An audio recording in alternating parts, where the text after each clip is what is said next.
Boa noite, querida Igreja Batista Vida Nova. Boa noite, querido amigo, querido irmão. Você que nos acompanha aqui, sempre aos domingos, nesse horário. É uma alegria poder ser recebido por você e sua família no seio do seu lar. Uma alegria maior ainda é ser recebido numa oportunidade como essa que temos de poder examinar as Escrituras e aprendermos mais de Deus em relação ao nosso viver diário e aquilo que Ele requer de cada um de nós. Antes de nós começarmos a meditar na noite de hoje, é importante mencionarmos que a partir de amanhã, 1º de junho, parece que o nosso horizonte começa a apresentar uma enseada, né? Terra à vista, eu diria.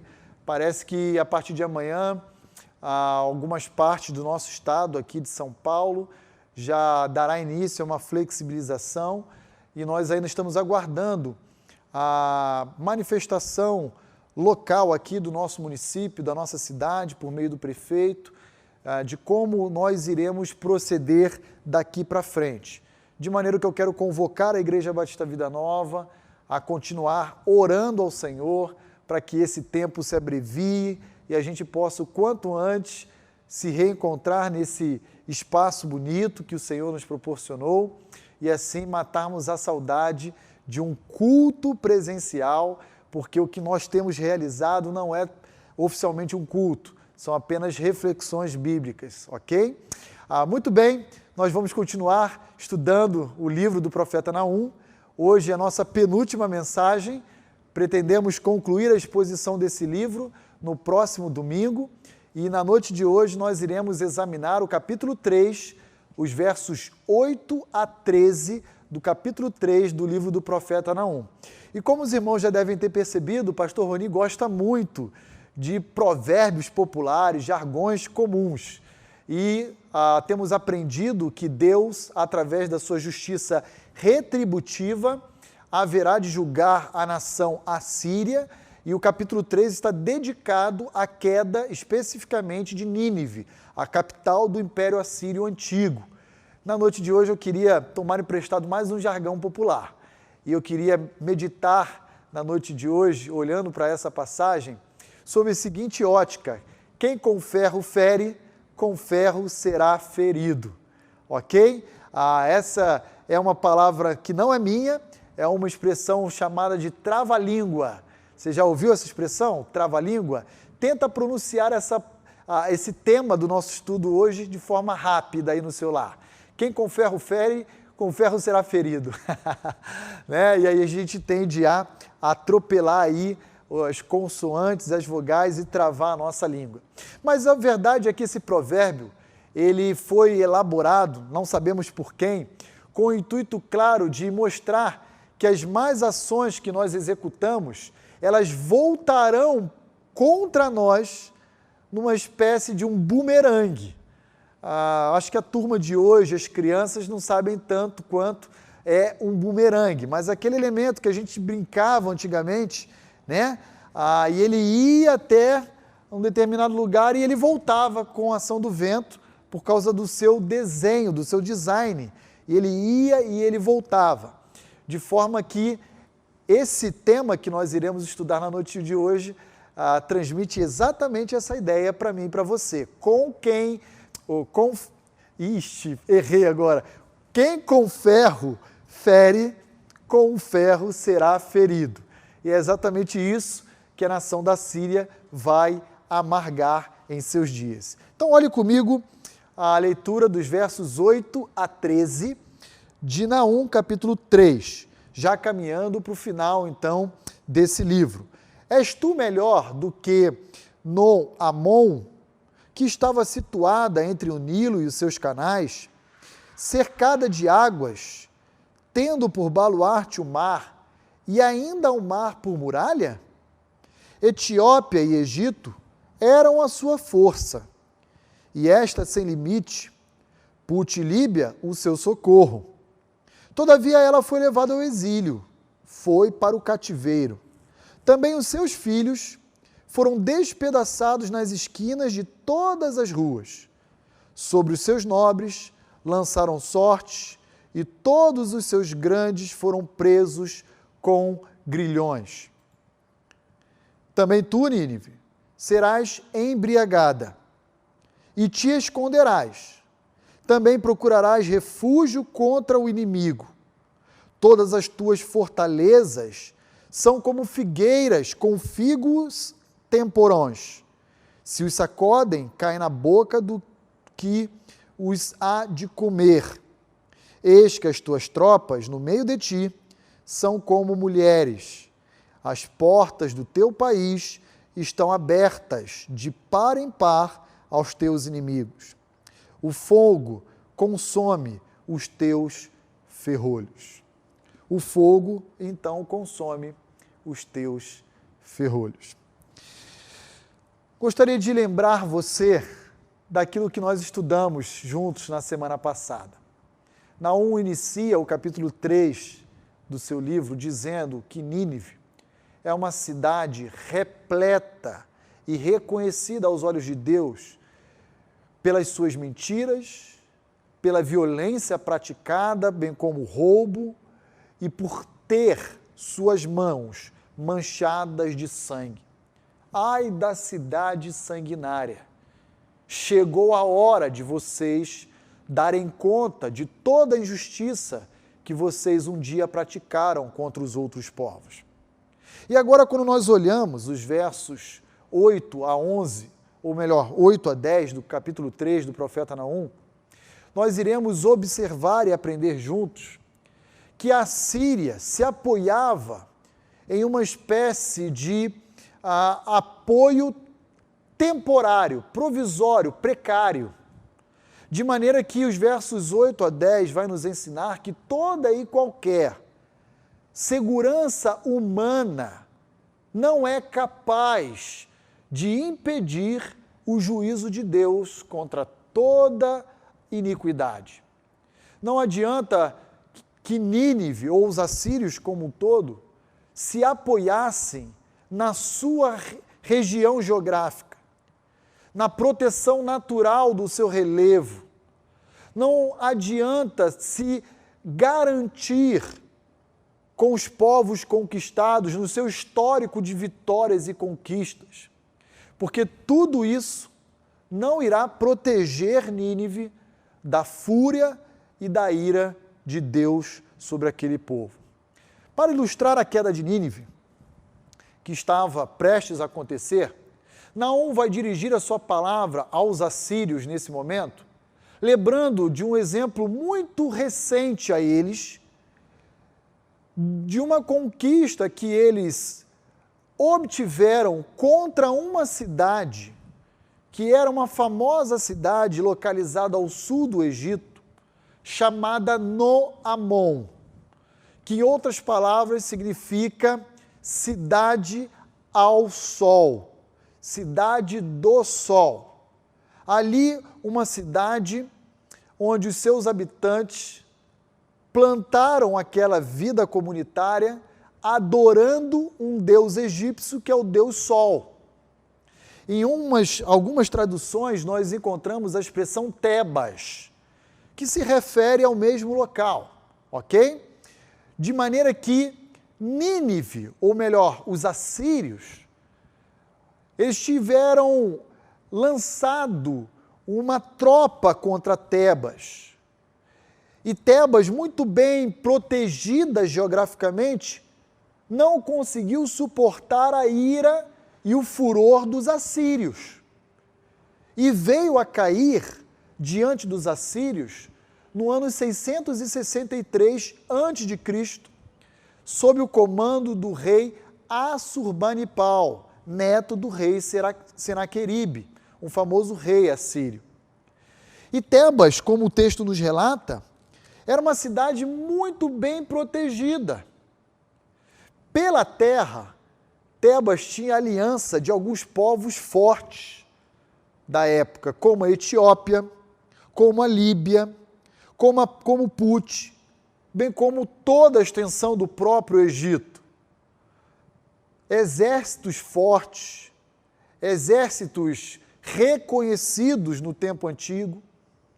E pelo mar, como diz o versículo 8 de Naum, capítulo 3, Tebas também estava muito bem protegida, porque Tebas tinha a sua localização numa área próxima ao rio Nilo e seus afluentes, de maneira com que o próprio mar servisse geograficamente como uma espécie de parede de acesso a Tebas pela via marítima. Seja por terra, seja pelo mar, como diz o verso 8, o mar como sendo uma grande muralha para proteger a cidade de Tebas de acessos, de inimigos. O fato é que os assírios conseguiram invadir Tebas e derrotar Tebas. E aquela derrota foi humilhante para os cidadãos de Tebas. Como nos mostra o versículo 10, por exemplo, vemos que os nobres e os líderes daquela cidade foram rifados pelos soldados assírios. As crianças, os bebês de colo, foram dilaceradas brutalmente, despedaçadas em cada esquina das ruas daquelas cidades. Os jovens, adolescentes, levados como escravo para um cativeiro assírio, de maneira que a memória de Tebas ruiu diante da poderosa Assíria. E agora Naum vai dirigir a sua palavra para a Síria, dizendo: quem com ferro fere, com ferro será ferido. Vocês irão amargar a mesma destruição que vocês promoveram, por exemplo, a cidade de Tebas. Não se enganem. O versículo 8 começa com uma expressão irônica de Naum. Por acaso Tebas ou Amon é inferior a Nínive? És tu, Nínive, grande cidade, capital do grande império, és tu melhor do que Amon? Nínive também tinha uma localização geográfica que a favorecia. Nínive tinha muitos paralelos em comum com Tebas. Nínive tinha como afluente um rio a cercar a cidade de Nínive, o famoso rio Tigre, juntamente com os seus afluentes. Nínive também contava com uma proteção pela via terrestre. Nínive tinha ao seu redor vários territórios conquistados já por essa nação. E por isso se sentiam protegidos tanto pela via marítima, por meio do rio Tigres, quanto pela via terrestre, por meio dos territórios que eles já haviam conquistados.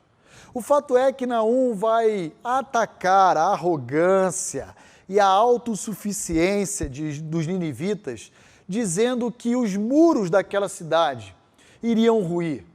Aqueles muros magníficos não iriam ser capazes de impedir a ação de juízo de Deus sobre a vida daquele povo. Tebas, uma cidade tão bem protegida, veio a cair na mão dos assírios. Quanto mais Nínive conseguiria ficar de pé diante do Deus Todo-Poderoso? Jamais! Quando nós olhamos Naum capítulo 3, verso 5, nós encontramos a declaração que nós meditamos na semana passada, de Deus dizendo: eis que estou contra ti, Nínive. E aqueles que são inimigos de Deus jamais conseguirão permanecer em pé. O livro de Naum será um livro que irá narrar a justiça retributiva de Deus pelo pecado de todo o povo da Síria. E aqui nós temos uma grande lição que nós podemos extrair de tudo isso que nós estamos meditando, lendo, compartilhando dos versos 8 a 10. E a grande lição que eu queria compartilhar com você que me assiste é que não existe pecado que não seja por Deus observado e devidamente punido no seu tempo. Ninguém é capaz, absolutamente ninguém, de se apoiar em suas próprias forças em seus próprios recursos, em sua própria capacidade e ainda permanecer de pé perante o Deus Todo-Poderoso no exercício do seu juízo. E aqui eu queria compartilhar com você uma breve reflexão.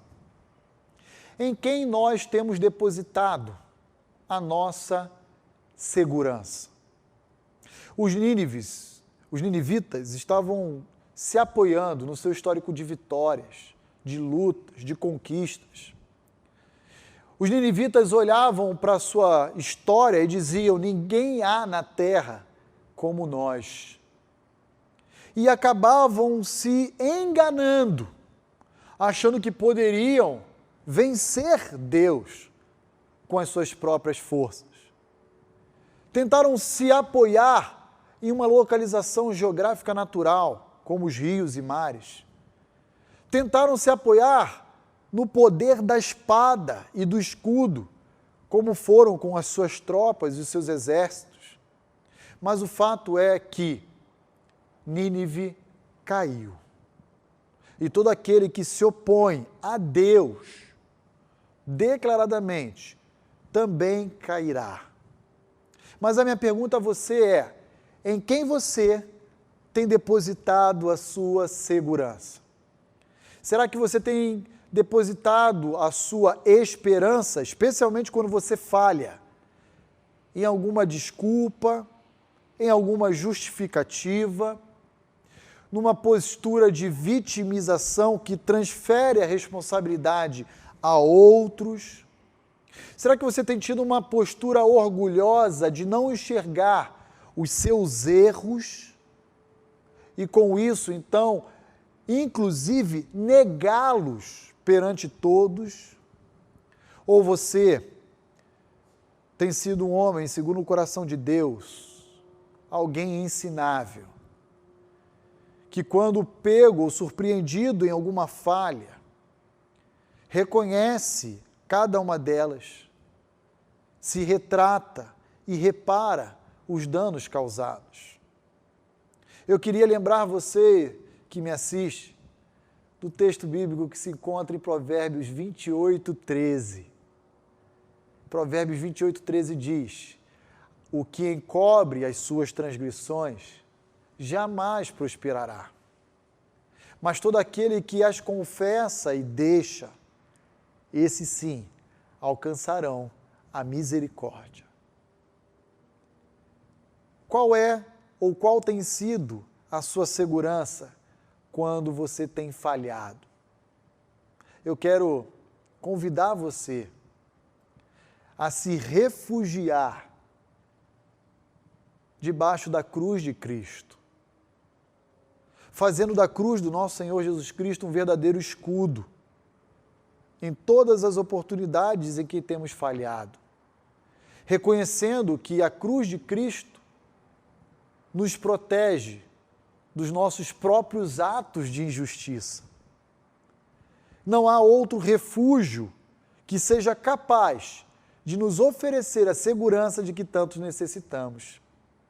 Meu conselho a você que me ouve, que me assiste, é que você admita a sua falha quando assim acontecer e que você descanse na graça e na misericórdia de Deus em Cristo Jesus, para continuar com a sua vida certa e segura de que é isso que Deus requer de mim e de você. Confie na cruz. Se apegue à cruz de Cristo. A cruz de Cristo é o único refúgio que todos nós podemos experimentar e que jamais, absolutamente jamais, nos decepcionará. Sabe, essa postura da Síria de se apoiar em suas conquistas e vitórias e de olhar o seu legado e de ver vários povos tendo sido derrubados com base em da sua própria espada, me faz lembrar de um salmo muito conhecido, Salmo 20, verso 7. E o salmista diz ali então o seguinte: uns confiam em carros, outros em cavalos. Nós, porém, povo de Deus, nos gloriaremos no nome do Senhor, o nosso Deus. Sabe, quando nós falharmos, nós não temos que dar desculpa. Quando nós pecarmos, nós temos que confiar na graça e na misericórdia desse Deus que é refúgio em meio ao caos. Todos aqueles, a história nos mostra isso, que tentaram se apoiar nos seus próprios esforços, na sua própria força, na sua própria capacidade, vieram a cair. Porque agir assim é tolice. Não adianta você negar o seu erro. Confesse, deixe e se aproprie da graça e da misericórdia de Deus em Cristo Jesus, que nos dá mais uma vez esperança.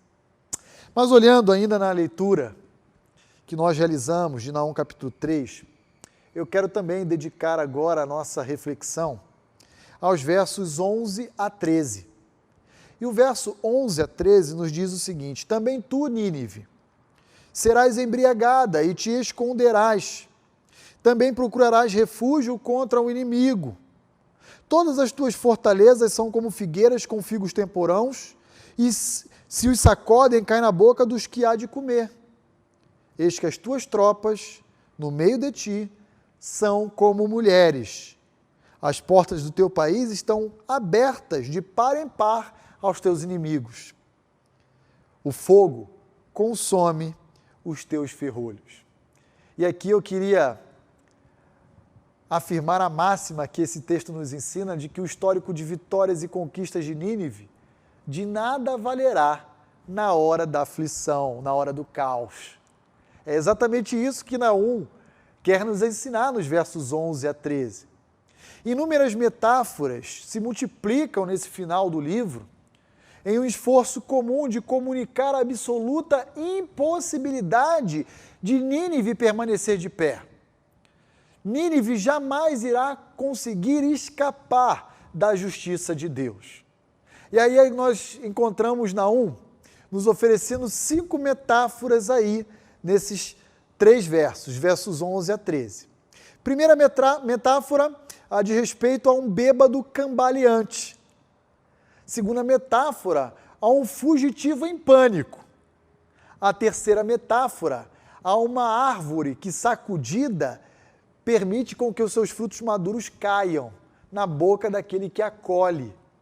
A quarta metáfora, de respeito exatamente à tropa, ao exército, que parecia ser muito forte, mas que reagirá com a fragilidade feminina diante dos seus adversários. E uma quinta metáfora, que tem a ver com a cidade exposta, vulnerável, com seus portões abertos, de par em par, 2 portas literalmente abertas, sem os ferrolhos, sem as fechaduras, porque o fogo as consumiu. Então olhe comigo aí o versículo 11. Também tu, Nínive, serás embriagada e te esconderás. O que parece aqui é que Nínive seria embriagada e tentaria fugir, mas nós não sabemos por qual razão Nínive seria embriagada. Se fruto da sua própria devassidão moral, ou se Naum está dizendo que Nínive irá se embriagar do cálice da ira de Deus. Mas, independentemente de ser embriagada pela sua devassidão moral ou pelo cálice da ira de Deus, o fato é que ela iria andar cambaleando como um bêbado. Em direção ao quê?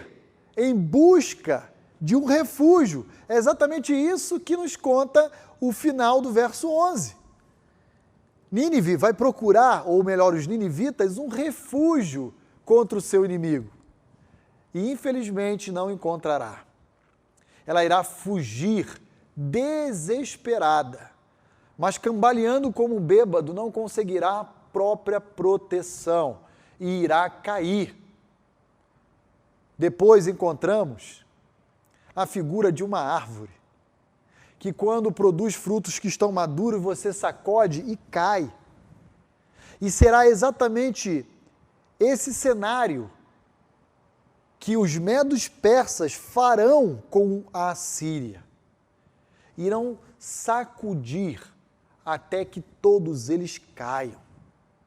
Diz os versos 12 que as fortalezas assírias, os locais mais bem protegidos de Nínive, seriam comparados a esses frutos maduros que estão presos em seus pés.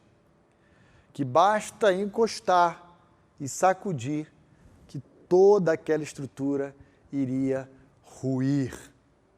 E aí então nós encontramos ainda no versículo 13 que aquelas tropas já não seriam tão bravas e fortes como em outras batalhas. Elas iriam experimentar a fragilidade, as limitações em termos de força, exatamente como a de umas mulheres, a das mulheres.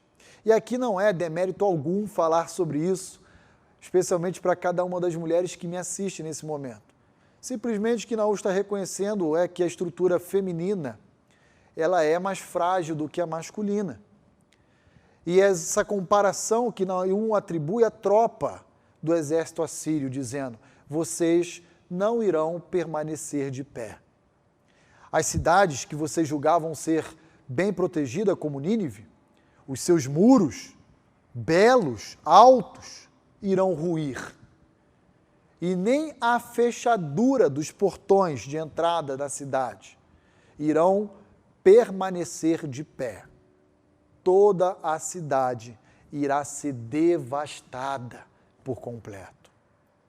E aí eu queria lembrá-lo que na mensagem de hoje, nessa passagem dos versos 8 a 13, nós vemos Naum comparando a cidade de Nínive a Tebas. E nós extraímos que o triunfo dos assírios seria também a prova da sua própria destruição. As conquistas assírias serviriam também como arauto da sua própria derrota, da sua própria queda. Em outras palavras, esse histórico deles iriam passar. E nós podemos aproveitar aqui e aprender mais uma preciosa lição. E qual seria essa lição? Toda vitória e conquista que nós podemos almejar em vida, podemos obter em vida, elas são temporárias, passageiras. Elas enchem o nosso coração de alegria e de prazer, mas elas não têm condições de permanecer. Elas vão cair no ostracismo, no esquecimento. Basta o tempo passar. Aquele troféu que você conquistou com tanto suor, com o passar do tempo ele ficará empoeirado. E aquela medalha que você conquistou vai oxidar e tudo vai ficar para trás. Mas o fato é que nós podemos, eu e você, nos debruçar sobre uma conquista e uma vitória que essa sim é definitiva e permanente. E essa conquista e essa vitória, ela está na cruz do Calvário. Essa sim, jamais será esquecida ou superada, mas os seus efeitos durarão eternamente. Tenhamos atenção para que as nossas vitórias aqui na terra, as nossas conquistas, não sirvam de testemunho contra nós mesmos. Por exemplo, o que adianta galgar a presidência de uma empresa multinacional se para chegar a esse objetivo de vida eu tiver que renunciar valores e princípios bíblicos? Do que adianta ser um comerciante próspero se eu for um indivíduo desonesto, que sonega os meus impostos, que dou propina a corruptos? Nenhuma conquista ou vitória dessa natureza será suficientemente capaz de impedir ou nos blindar do juízo de Deus contra toda perversidade. O fato é que existem conquistas e vitórias, como foram as dos ninivitas, que atestam contra a sua própria condenação, em favor da sua condenação, contra a sua própria preservação, eu diria. Tenhamos cuidados, eu e você, com o tipo de conquista ou vitória que tanto almejamos ao longo da nossa vida. Quero concluir, então, a reflexão na noite de hoje com você que me assiste, oferecendo duas importantes considerações finais. A primeira dessas considerações é a seguinte: independente das circunstâncias que eu e você podemos experimentar ao longo da vida, apegue-se a Deus e tão somente a Ele. Os ninivitas caíram por confiar na sua própria força, no seu histórico de guerra, no legado que eles construíram.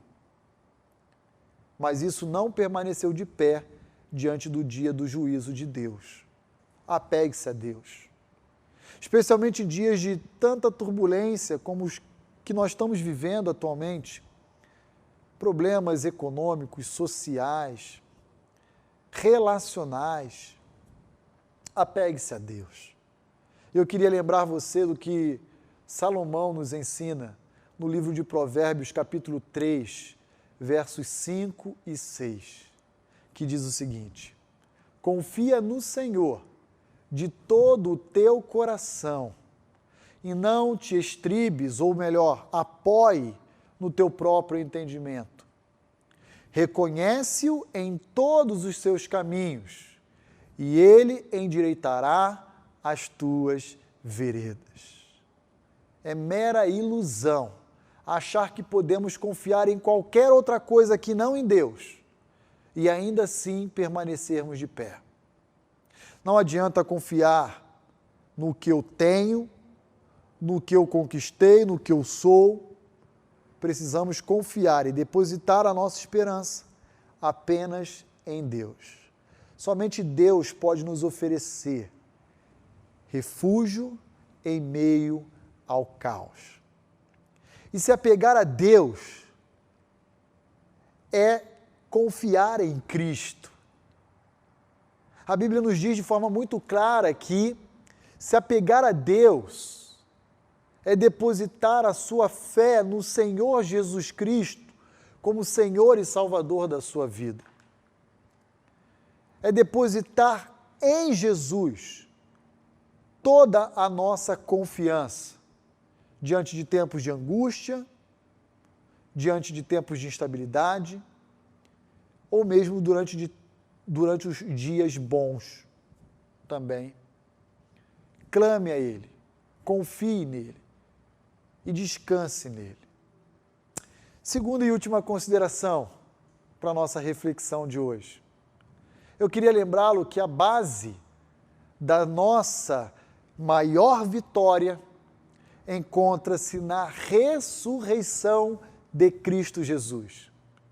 A maior conquista, a maior vitória que podemos obter ao longo da nossa vida não é que nós conseguimos como fruto do nosso esforço pessoal, com o nosso próprio mérito, com os nossos próprios recursos.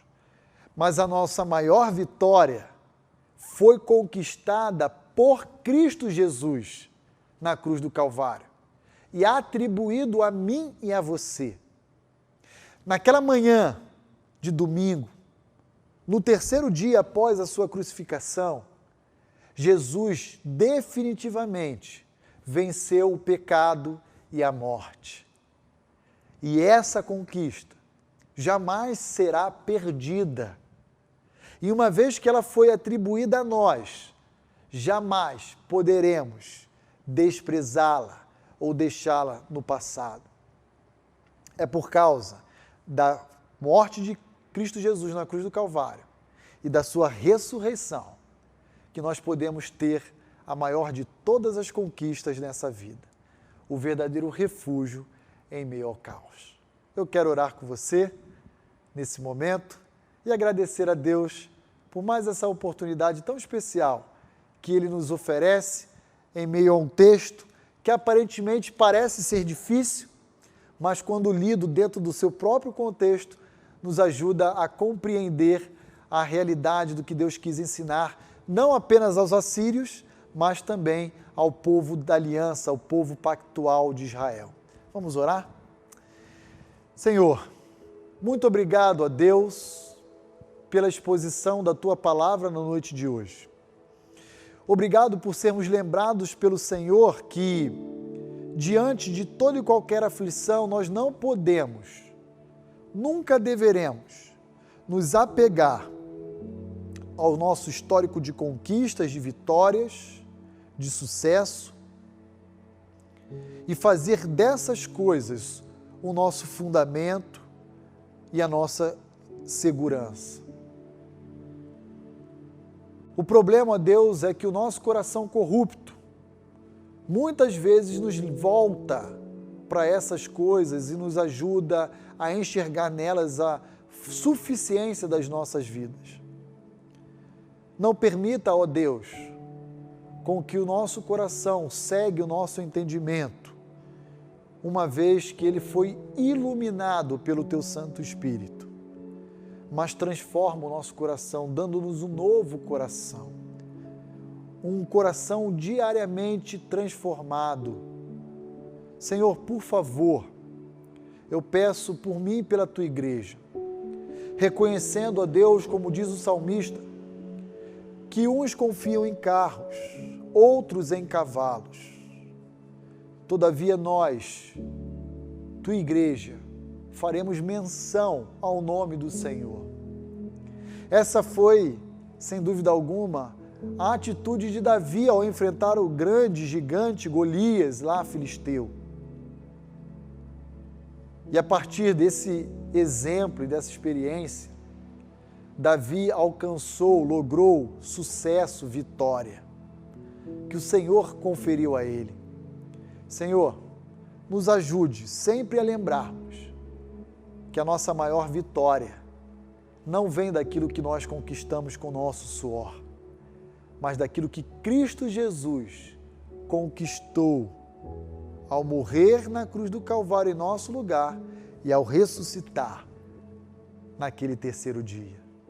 Senhor, abençoa a nossa semana e obrigado, a Deus, pela vida preciosa da Tua igreja, por cada um dos meus irmãos que nesse momento nos acompanha. Eu Te louvo e Te exalto no nome bendito e santo de Cristo Jesus. Amém. Amém. Que Deus possa abençoar você, sua família, nessa nova semana que se inicia, lembrando-se sempre que somente em Cristo Jesus, todos nós, eu e você, temos refúgio em meio ao caos.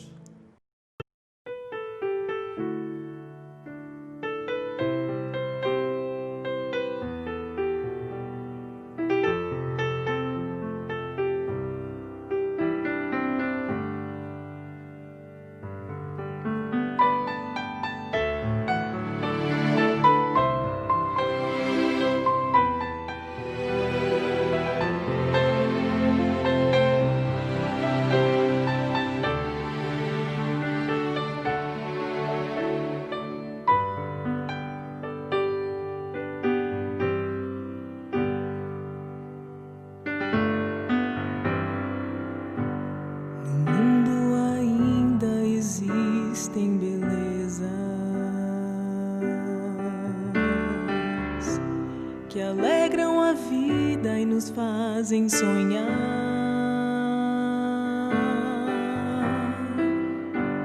Recantos felizes da natureza, onde qualquer ser humano gostaria de estar.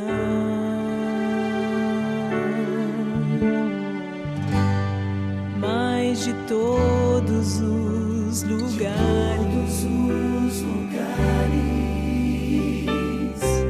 o mais bonito e inspirador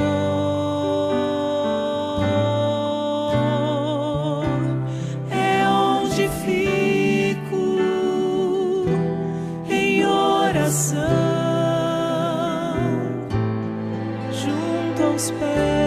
Salvador.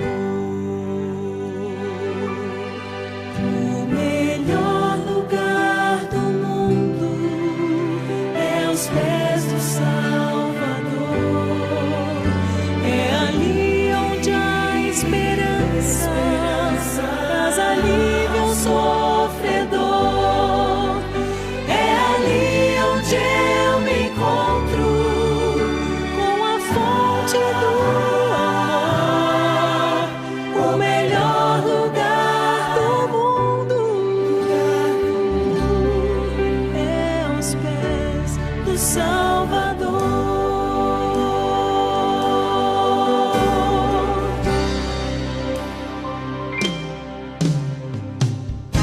Sonhamos com casas que tenham conforto,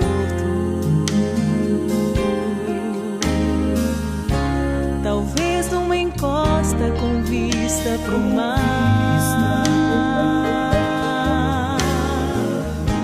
Mas as maravilhas não fazem sentido se Cristo não está no primeiro lugar. Ao sentir a paz de Deus,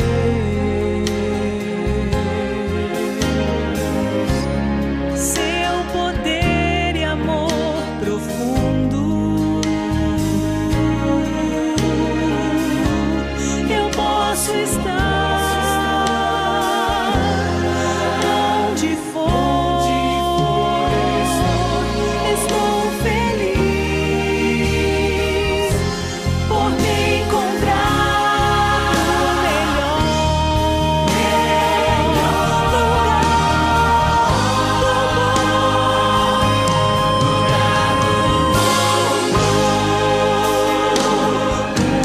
melhor lugar do mundo, é aos pés do Salvador. É ali onde há esperança, traz alívio ao sofredor. É ali onde eu me encontro com a fonte do amor. O melhor lugar do mundo é aos pés do Salvador.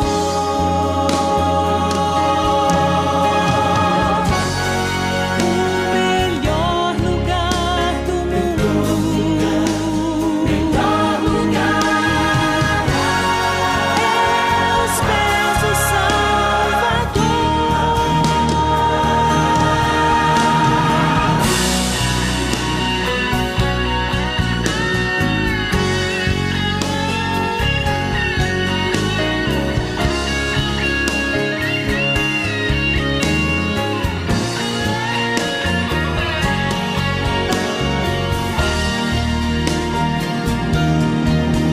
É ali onde eu me encontro com a fonte do amor.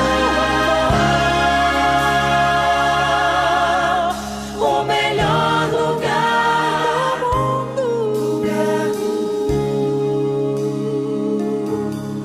é aos pés